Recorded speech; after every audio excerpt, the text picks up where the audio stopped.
how to enable Touch ID on your iPhone, and new lock screen customizations.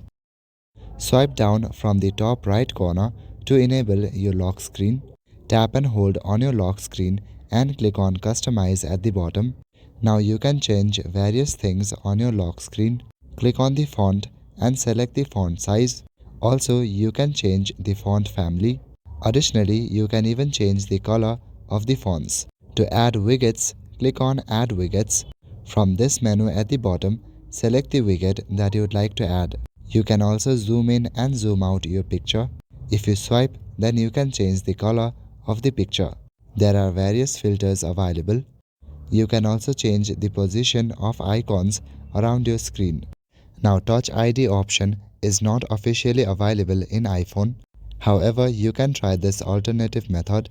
Go to your App Store and download this application, VG Widgets. Open this application and you will land to this page. Now look for a fingerprint icon. You can find it on the home page or you can search for it. Once you find the icon, download it, and once you download it, then go back to your customize page. Click on Add Widgets, then select the widget that you just downloaded. This one is called Circular Has One.